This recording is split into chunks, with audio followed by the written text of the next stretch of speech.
Welcome to the Sports Card Lessons Podcast. I'm your host, Big Ken. Whether you're watching on YouTube or listening on a streaming service, please like, subscribe, and hit that notification bell. You'll be notified whenever I drop any new content. Welcome. Thanks for being here.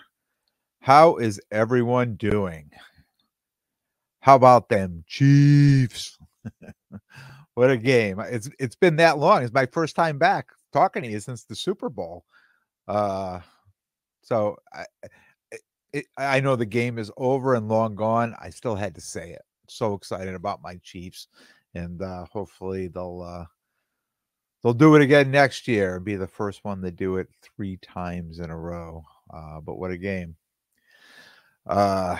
Apologies for missing Monday's episode. The winter bug caught up with me, took me down for the weekend, and even into this week. You probably still hear it. I'm still a little congested, but I'm back. Happy to be back here. Shout out to Chris at Blanket Card Collector from last week's episode. That was a great interview with a lot of great information. If you missed any of that, definitely go back and give it a listen. It was a great episode. So a fun story before we start. Last week I ordered 10 Prism hangers from Walmart, and they arrived, and excited to rip them open. And as always, my wife there opening the boxes with me, and I'm telling her, okay, get through the base. There's the rookie card, and right behind it is the silver Prism. There's going to be some green cards there. We're going to put those aside, but we're really trying to get one of these purple cards in there, these numbered purple cards. So we both ripped through, we opened up, 5 each. I was a little ahead of her, got through, not one purple card. She didn't get any. And it was the last box she was on. And I said, any purple cards in there? And she said disappointingly, no, but there's a gold something in here. I say gold. I'm thinking, oh, it's probably a prismatic, one of those prismatic cards. And then she flips the card over, and it's a gold Prism Wave of Sam Laporta, numbered to 10. I'll hold that card up there. I'm like, wow, a gold numbered to 10 card in a hanger.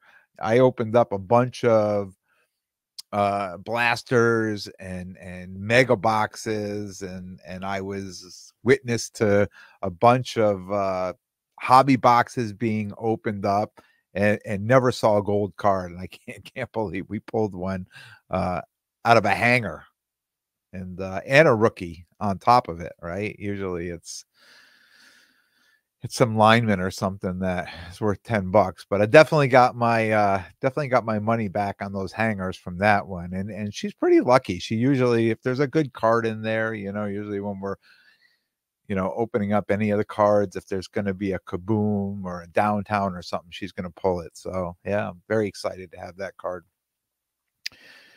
So today's episode, we're going to talk about good money, dead money, and market timing.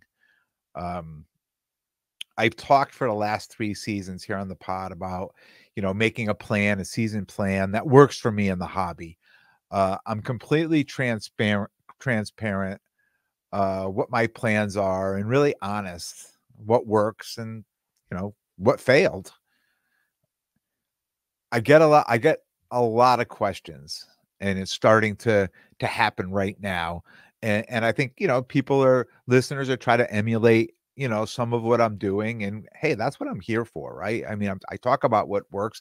And if you're going to listen to the content, I listen to content to get something out of it, right? And if I'm telling you something's working, and you want to pick my brain a little, and a lot of people do, they reach out and they have questions. What are your thoughts on buying this player versus that player? And should I grade or should I hold? And how long should I hold? When should I sell? When do you think this guy is going to peak? When? And it really comes down to prospecting versus it really comes down to prospecting, right? And it depends on what you're doing. Are you truly prospecting a rookie, or is it a proven player?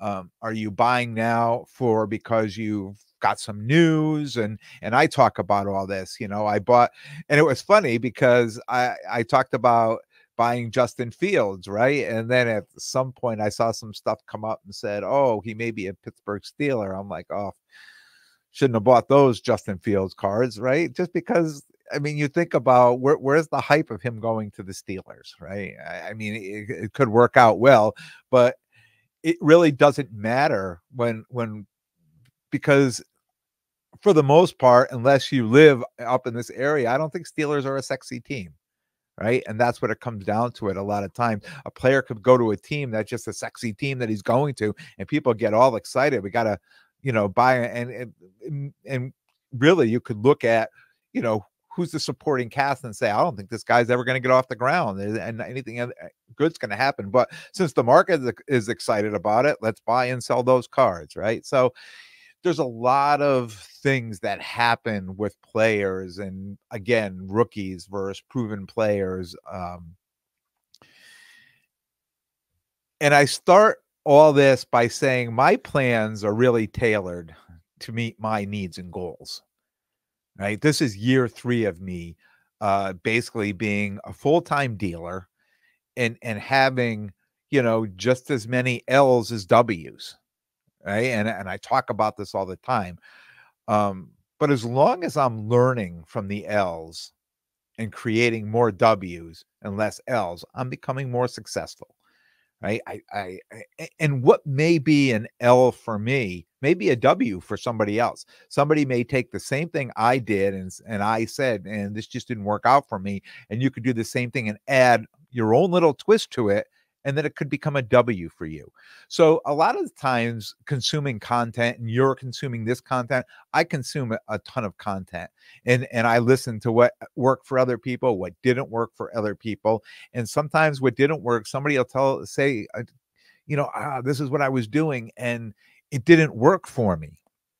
And I think to myself, why? If only you just did this, or if only you just did that. And then that's when my creative juices get flowing, right? Well, maybe I could try doing this or try doing that, or take this and add something to it. So this is what we do in the hobby. I mean, I think to me, being a dealer and this hobby's landscape is always changing, right? Always I feel, for me, I just have to keep trying new things. And every year it's going to be something different. What worked last year, okay, we can do that again, but let's add something else to it now. Now we know one thing is going to work. Let's add one more thing to it. Can we get more out of it? Or do we start doing something else because that may not work the year after next, or that plan may become a dead plan. So I just keep trying new things, continuing to adapt in the hobby, and hopefully there's going to be more W's than L's, right? And that's what the plan is.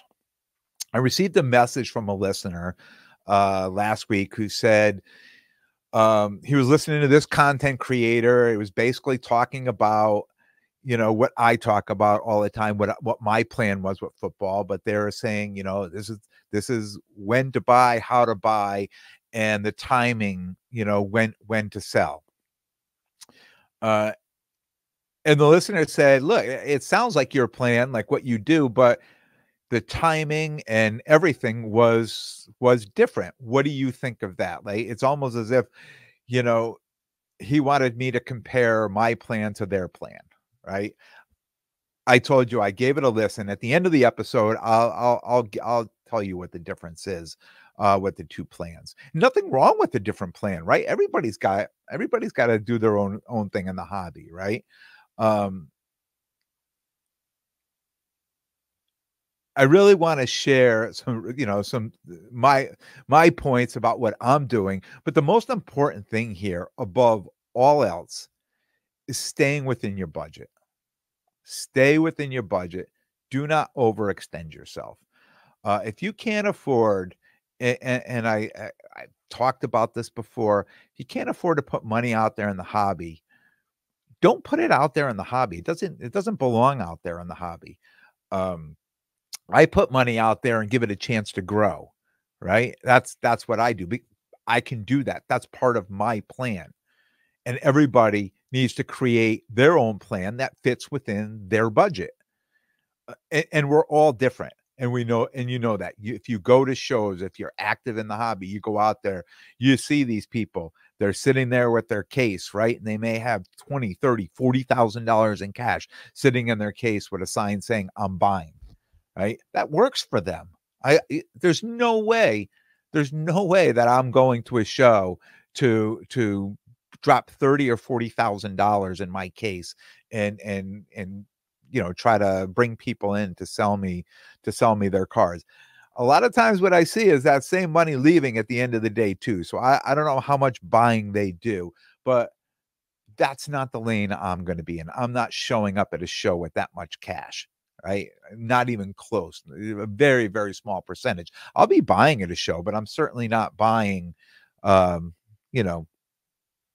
you know what I'm buying. We talk about what I'm buying. I'm certainly not buying big higher end cards now. I'm sticking around to the low end, the raw cards for grading, things like that. But getting back to it, just create your own plan that works within your budget. I talk about buying football early. I start when the playoffs start or when Donruss drops, because I just want to start getting some of those rookies out of there. I know Prism's going to come right behind it. And sometimes when Prism drops, people forget about the Donruss cards, and that's a decent time just to get in there and get those hollow preview cards and things.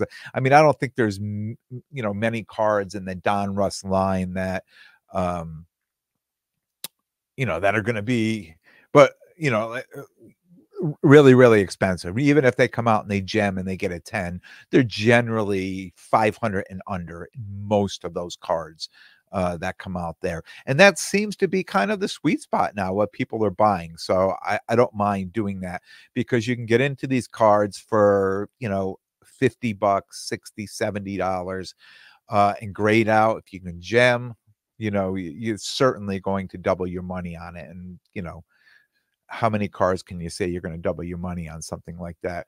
And then when Prism comes out, I think they immediately become forgotten. Like as soon as Prism hits and the silver Prisms are coming out, everybody's forgotten completely about the Donruss cards. The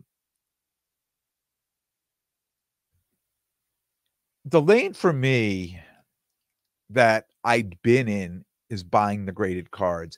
And now this year is buying the raw cards to grade. So it's been a new lane for me over the last year. And I'm getting better at identifying what cards, are gemmable, that could come back at 10. And, after sending cards in, and we talk about L's sending cards in and coming back an 8 or a 9, it's trying to figure out, why did that card come back like that? Let me really pick this card apart and figure out where I went wrong. Why, when I looked at this card, that I think it could gem, and then just getting better at identifying cards. So I'm waiting on an order to come back now. Fingers are crossed that there's going to be a lot of 10s in there. And that's what I'm hoping for. I know they're not all going to be 10s. I'm going to be disappointed on some, but I'm hoping for the best on that. If I see rookies in any of these, like the Donruss, the Prism, that are worth prospecting, and I talked about who I'm prospecting on, I want to get early. I want to get in early before the prices rise, right? And then I know when they rise, kind of step back. And then when the market gets market gets flooded with these cards, when everybody's ripping them and they're all putting them back up on, now the prices are going to start dropping again. Now it's a good time again for me to get back in. Prices are down, go ahead and buy them. Buy some of these cards that are, that are doing their race to zero on eBay, where everybody's just undercutting everybody else, just try to sell the card, because now there's 100 of the same cards for sale out there. And then, like I said, I'm going to take these cards, anything that looks like it's going to gem, I'm going to send off, to PSA. The other cards I'm going to hold. If I'm not grading, if they're not going to gem, or I don't think there's anything wrong, I'm going to hold these cards and wait for the peak, and then I'm going to start selling these cards. I'll bring them to the shows. I'll put them in the boxes, um, and start selling when the prices are up again on them. I'll be hopeful, on my PSA orders, like I just talked about, that the 10, I'm going to get 10s to come back, and I'm going to hold those. It's not like those cards are going to turn around and go into my case the next show. I'm going to be holding on to these cards, the Anthony Richardson, the CJ Stroud, the cards that, that are going to come back 10s now. I mean, I know prices are up now, but I can't even imagine where the prices are going to be on CJ Stroud come the National this year.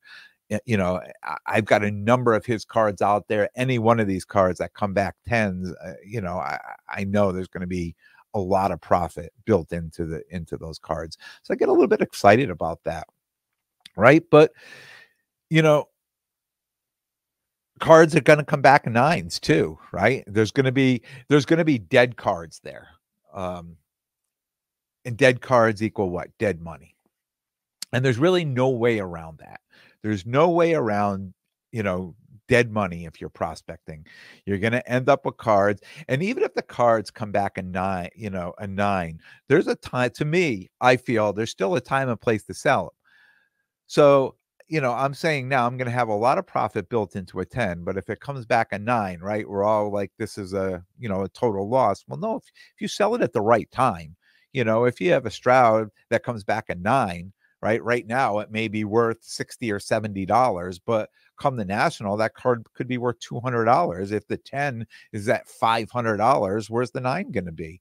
Or what are people going to be paying for 9s? So sometimes I think, people, they turn those 9s into dead money too quickly, that they end up in a discount box right away. And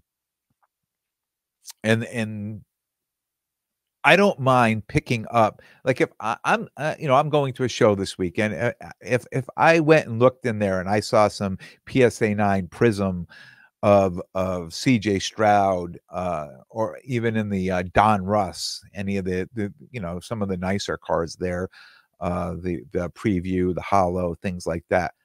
If I see them in there, I'm going to buy them. I'll buy them and hold those cards, right? And it could be dead money.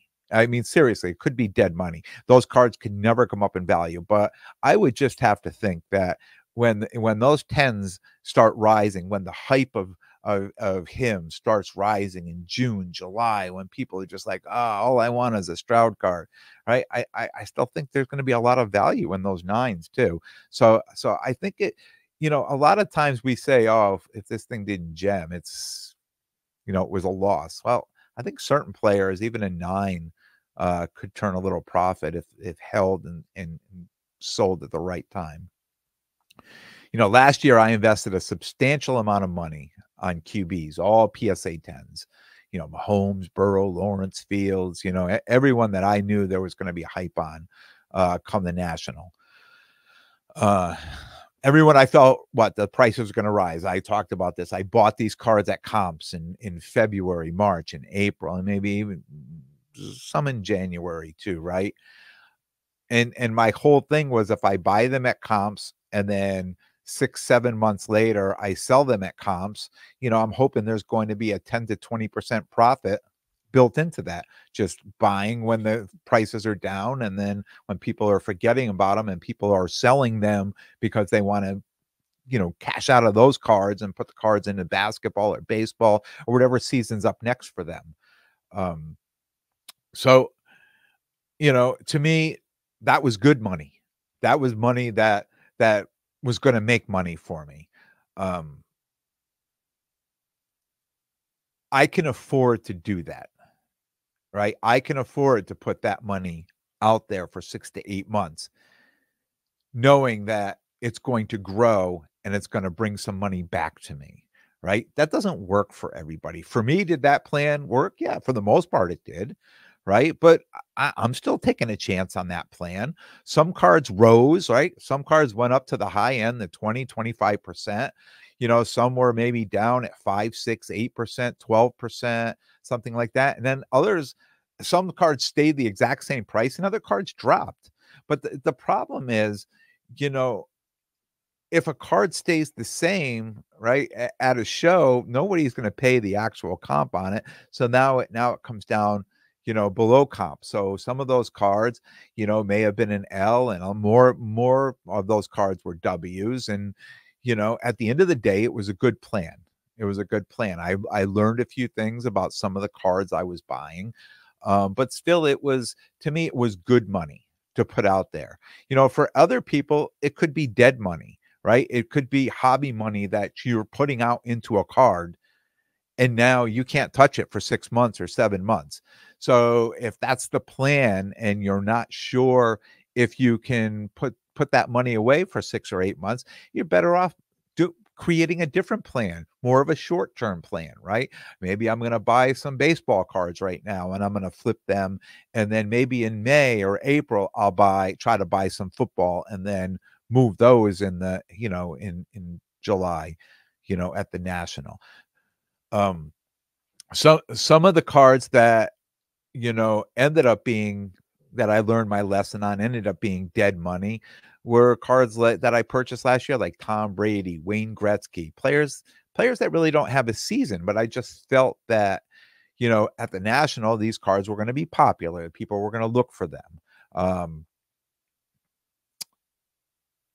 And I think the problem was, first of all, there's no reason for the cards to increase, even though I had bought them at a very good price. And I thought to myself, well, I mean, these cards are going to be popular come the National, because the year before I watched, these cards be very popular, people buying these. I didn't have any of them, but I saw people buying them, right?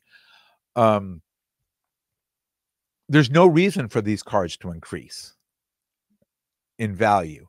So when I was buying these cards at a good price, well, that was the price come the National, right?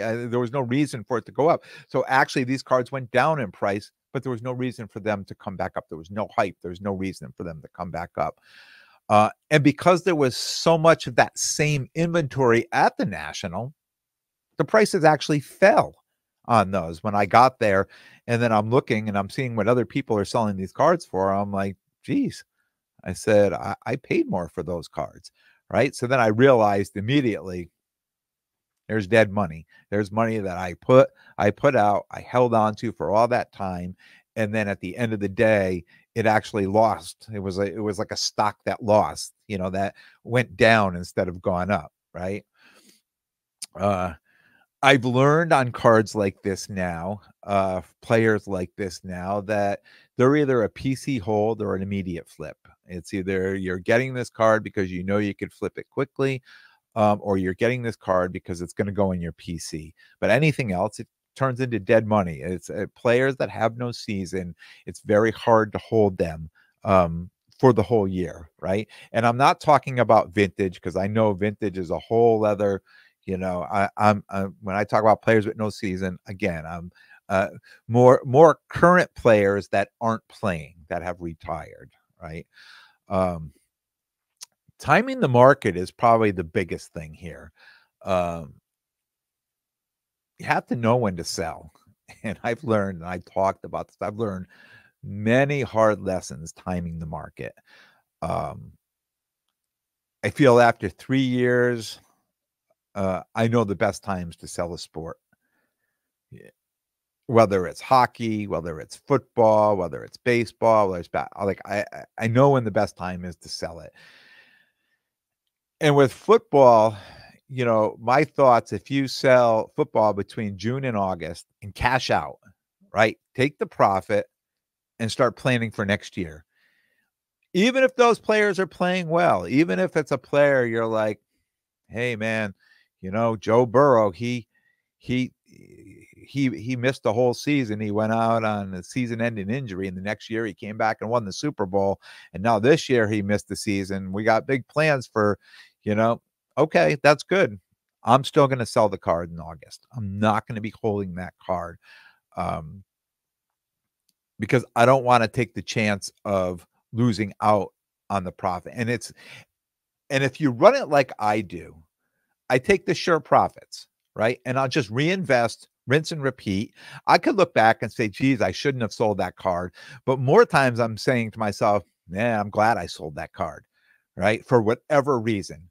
The hobby market is a funny place. We all know on most cards, right? They're hot potatoes. The cards are hot potatoes, but we keep playing. And we all know the first few people who start with that card, they're basically the real winners. And the last few are the real losers. The in between is anyone's game. Anyone's game is the in between. And saying the last ones are the real losers, well, there's probably some real winners at the end. The people who really foresaw and held the card for the right reason and for whatever reason they did. There are some real winners out there who are holding it at the end. But for the most part, and we see this over and over and over again, they're usually the ones that lost at the end on these cards. So even now, like with prices are even now, prices are already dropping on Prism rookies. Right now, they haven't been out that long, but they're already dropping. Some of these cards have already seen their peak, right, and they're already running right back down. I'm getting ready for the Mohegan Sun show this weekend, and pricing cards. I see the CJ Stroud, the Prismatic. Right now, that card had been selling up to $40 a card. Right, I sold a bunch of these at Culture Collision for $30 each. Now I was just looking at the price and I see they're down to like $10, $7.99, $8, $6.99. And I'm like, wow, I mean, that happened quick, right? Again, it's because the market is flooded and it's a race to zero. Everybody's got one. Everybody's trying to sell it as quick as possible. I know the people buying all these cards from me at Culture Collision, they were just going to resell these cards. They were just going to flip these cards. They were buying these cards to reflip them. They saw, wow, the last one sold at 40, 42, 45. Will you take 30? Absolutely. I'll take 30. Right? Did they sell them in time? I don't know. I don't care because I took my profit out of the card up front. Right? I left some meat on the bone for somebody else, but who knows? It could have been those could have gone to. I haven't looked the prices up on those since Culture Collision, so I don't know when they've went from 40 to under $10 a card. I could certainly go back and look, but I don't care because I've already moved the card out. But it turns into a race to zero on most of these cards. And if you're in this hobby and you're a collector and you like to collect ultra modern stuff, you have to look up all the cards. You can make a list of all the cards you want, because give it a month or two and those cards are going to just tank right down. And then there becomes a rise of who got the PSA 10s, right? It becomes the PSA 10s and some PSA 9s, and everything else just becomes, can I grade that card and try to get a 10 out of it? So the hype of all these cards are gone after a month or so, or we're just on to the next, whatever the next product is that came out. As promised, comparing other content to my plan. Their plan was wait till May, right? Don't buy football. Wait till May and start buying football. Only buy singles from discount boxes. Send for grading. They'll be back in August.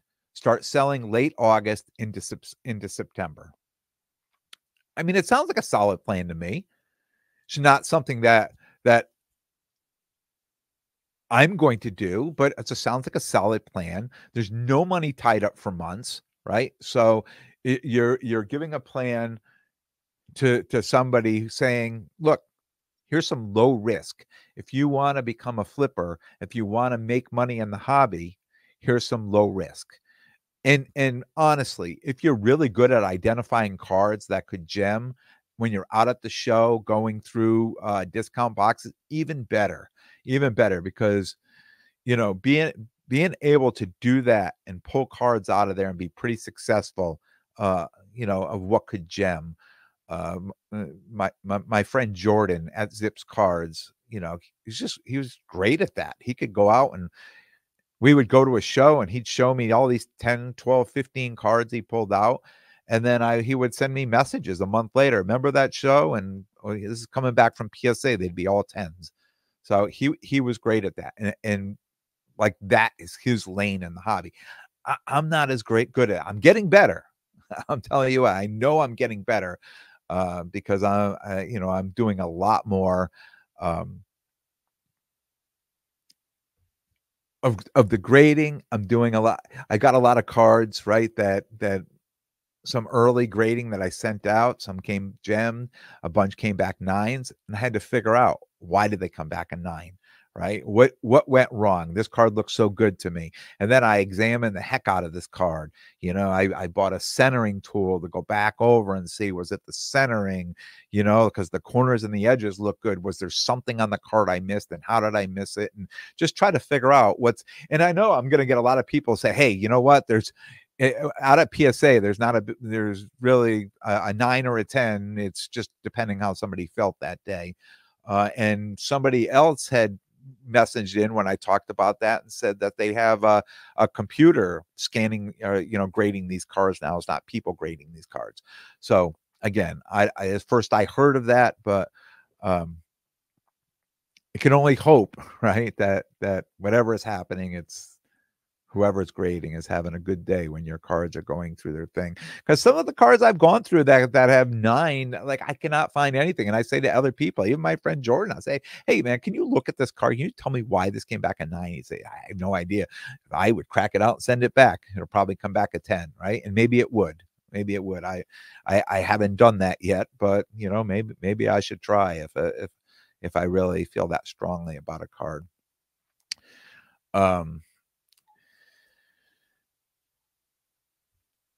I like to have my prospecting cards sold before the first game of the season. And I understand the plan here. I mean, I understand them saying, sell them into September. And I know football sells well into September, but I just feel like the prices just start to decline once the season starts because we're so excited about a player. And if the player goes out and plays well, is their card going to go up anymore? Is it going to start to come down? I mean, what does a player have to do when they're playing in the game and we're watching them? We know a handful of these players are going to play well, right? And not everybody's going to play poorly. Somebody's going to go out and play well. But I have to think that if I can sell all my cards before the season starts, that the amount of players that are going to play well where their cards could go up is not going to be, that profit is not going to be as much as selling everything beforehand and just cashing out of the profit beforehand. There may be a little money left on the table there, right? But if I waited to sell all those cards, right, I think there would be, I would lose a lot of money. So I think there's no reason for me to hold any player. And I talked about this last year with Desmond Ridder, right? That there was so much hype about him. I had those cards. I sold them at the National. I sold them at the East Coast National. They had 1 or 2 left going into September of all those cards that I had. And then all of a sudden he comes out and he's not playing well, right? I was happy to sell the last 2 that I had. And then I watched the prices just get tanked on these cards, right? And I said I was happy. Like I could have held more of those cards, but I probably would have been in trouble, if I held on to it. But we all have to find our lane in the hobby. We all have to take bits and pieces of all these strategies, mine and everybody else's. I do the same thing, and we just form a plan that works for us. I mean, the hobby's a fun place, right? But as soon as we start trying to keep up with others or overextending, it just becomes a scary place. I've had many conversations with people who burnt themselves out in the hobby, um, trying to time it better, overextending, things aren't working out, right? And they just stepped back, they took some time off, they regrouped, and they came back with a new plan. You know, I'm messaging with people like this all the time and say, "Hey, this is what happened to me. I'm back now, and this is what I'm doing, and I'm listening to what you're doing, and I'm taking some of that, and they've just created a plan that fits within their means, right? And if we can do that, the hobby's a fun place. It's a fun place to be. This weekend, I'm at the Mohegan Sun East Coast Collectibles Convention. It is Saturday and Sunday, 2 days this weekend, 9 a.m. to 6 on Saturday, Sunday 10 to 4. There's a trade night Saturday night. Says the usual meeting room, so I don't know what the usual meeting room is, but when you're there, if you're going, though, I'm sure they're going to point if you just go for the trade night on Saturday night. But I'm at table number 54. So if you're going to the show, definitely stop by, say hello. Looking forward to seeing a bunch of listeners. I've been messaging all week with people asking me if I'm going to be set up and table number and things like that. So yeah, definitely looking forward to seeing everybody there this weekend.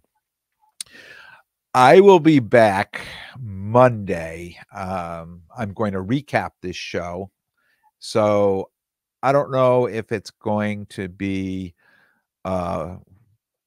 if you're going to get the episode Monday morning or Monday afternoon, but you'll get the episode on Monday at some point. So don't be alarmed if it's not there Sunday night or Monday morning waiting for you, but it'll get there. Just depends on what time I get home from the show on Sunday and how I'm feeling, and if I have enough energy to put out an episode. But either way, you're going to get one from me on Monday. I want to thank everyone for tuning in. And if you like what you hear, please definitely subscribe. And most importantly, tell a friend and spread the word. And until next time, take care of yourselves and everyone around you.